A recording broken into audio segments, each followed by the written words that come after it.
बिरबो ख़ास चाचरो पाकिस्तान पीपल्स पार्टी चेयरमैन बिलावल भुट्टो चयो आहे त कारून जहर खे टोड़ींदड़ जा हथ भञी छॾींदासीं। कारून जहर जे वसीलनि ते कारून जहर जो कारोबार जो हक़ रॻुथड़ जे माण्हुनि खे आहे। मिरपुर ख़ास जे जलसे खे ख़िताब कंदे बिलावल भुट्टो चयो त मुल्क भले तबाह थी वञे पर नवाज़ शरीफ़ खे कुर्सी खपे। हू रायवंड में वेही असांजे वोट ते धाड़ो हणणु चाहे थो।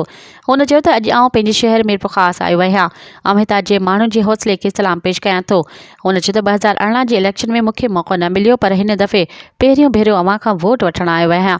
बिलावल चयो त हिकु हथे ख़ाली छोकिरे जॾहिं आमरीत ख़िलाफ़ बीठी हुई त मिरपुर ख़ास जी अवाम उन सां गॾु बीठल हो। हुन नवाज़ शरीफ़ ते छिती तनक़ीद कंदे चयो त हिकु शख़्स चोथों दफ़ो वज़ीर आज़म बणिजणु चाहे थो, भले मुल्क तबाह थी वञे पर हुनखे कुर्सी खपे थी।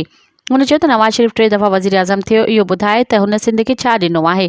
हुन चयो त असां ग़ुर्बत ऐं महांगाई सां मुक़ाबिलो कयूं पिया पर ॿई तरफ़ असां जे मुक़ाबले में तक़सीम, नफ़रतुनि ऐं फ़िरक़ेवारी जी सियासत कंदड़ बीठल आहिनि। हुन चयो त मियां साहिब तमामु घणो ख़ौफ़ज़दा आहे। हुन बुज़दिल ऐं ढिजणो शख़्स आहे। छा अवाम खे कंहिं ढिजणे ऐं गिदड़ शख़्स जो साथ ॾियणु घुरिजे? बिलावल चयो त निगरान हुकूमत में जिन वज़ीरनि खे नवाज़ियो उन्हनि ते दबाव विझनि था त फॉर्म 45 ऐं 47 रायवंड पहुचायो। नवाज़ शरीफ़ रायवंड में वेही मिरपुर ख़ास जे वोट ते धाड़ो हणणु चाहे थो। हू पीर आफ्ताब शाह खे हाराइणु चाहे थो पर मिरपुर ख़ास ज्वालन आमरीत जो मुक़ाबिलो कयो हो ऐं ही शींहं न पर ॿिली आहे जंहिंखां केरु डिॼंदो। मज़ीद ख़बरनि ऐं तफ़सीलात लाइ विज़िट कयो असांजी वेबसाइट www.awamiNewsHD.com ऐं ॾिसंदा रहो अवामी न्यूज़ HD।